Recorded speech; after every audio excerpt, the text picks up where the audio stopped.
দুবছৰে সম্পূৰ্ণ নহল ওদালগুৰিৰ পুঠিমাৰী গাঁৱৰ জলজীৱন মিছনৰ এখন আঁচনি। বিশুদ্ধ খোৱা পানীৰ বাবে হাহাকাৰ গাঁওবাসীৰ। দমকল, কুঁৱা, খাল, নৈৰ পানী ব্যৱহাৰ কৰিবলগীয়া হৈছে এই অঞ্চলবাসীয়ে। টংলা জনস্বাস্থ্য কাৰিকৰী সংমণ্ডলৰ অধীনৰ পুঠিমাৰীৰ এই আঁচনিখনৰ পৰা ৩০০ পৰিয়ালে লাভ কৰিলেহেঁতেন বিশুদ্ধ খোৱা পানী।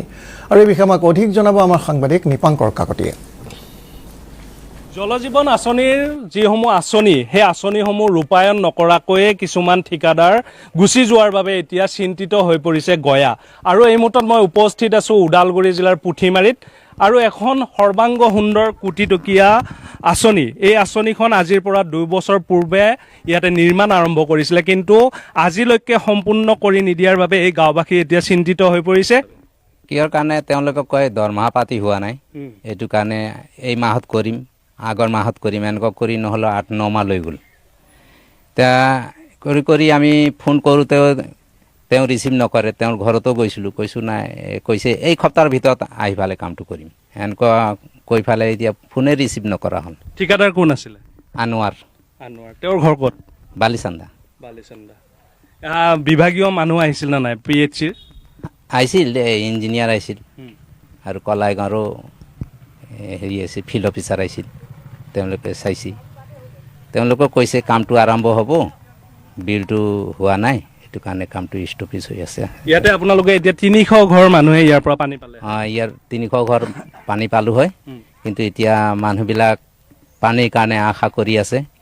গ'লেই মানে তেওঁলোকে কমপ্লেইন কৰে কেতিয়া হ'ব, নহ'ব নেকি এনেকুৱা বুলি কয়। মোকো বেয়া লাগে, ঠিকদাৰে যেনেকুৱা কৈছিল সেনেকুৱা কামটো নকৰলা, সেইটো কাৰণে বেয়া লাগছে। হয়, এইসকল গয়া তেওঁলোকৰ নিজৰ মাটি দান কৰি এই আঁচনিখন ৰূপায়ণ কৰিব দিছিলে, কিয়নো প্ৰত্যেক ঘৰ লোককে বিশুদ্ধ খোৱা পানী দিয়াৰ কথা আছিলে জলজীৱন মিছনৰ জৰিয়তে। কিন্তু সেই জলজীৱন মিছনৰ আঁচনিসমূহ কেৱল ঠিকাদাৰৰ মুনাফা লাভৰ বাবেহে যেন আঁচনিসমূহ ৰূপায়ণ কৰিছে, সেয়াই পৰিলক্ষিত হৈছে। কিয়নো ঠিকাদাৰে বিল নোপোৱাৰ কাৰণে এই আঁচনিসমূহৰ এয়া কাম বন্ধ ৰাখিছে। আৰু আছে গয়া, তেওঁলোকৰ পৰাও কিছু কথা জানিব চেষ্টা কৰিম। এতিয়া আপুনি চৰকাৰৰ ওচৰত কি অনুৰোধ কৰিব? আমি এইটোৱে অনুৰোধ কৰিব বিচাৰিছোঁ যাতে মোদী চৰকাৰে যিখিনি আমাৰ বিশুদ্ধ পানী পোৱাৰ বাবে সুবিধা কৰিছিলে, তাৰ পৰা আমি বঞ্চিত হৈ আছোঁ এতিয়া বৰ্তমান। এতিয়া আমি ৰাইজে ভাবিছিলোঁ এই পানী পোৱাৰ পিছত আমাৰ বিশুদ্ধ পানী আমি নিশ্চয় পাম চবে, কিন্তু তেওঁলোকে কাম কৰি এতিয়া গোটেই আমাৰ গাঁৱত প্ৰায় ৩০০ ঘৰ ব্যক্তিয়ে মানে তেওঁলোকে বৰ্তমান পাইছে, কিন্তু এতিয়ালৈকে বিশুদ্ধ পানী পোৱাৰ কোনো ব্যৱস্থা কৰা নাই এতিয়া।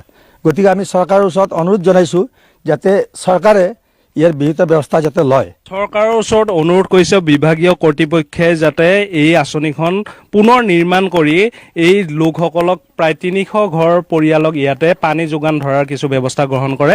আৰু একাংশ মহিলা আছে, মই তেওঁলোকৰ পৰাও কিছু কথা জানিব চেষ্টা কৰিম।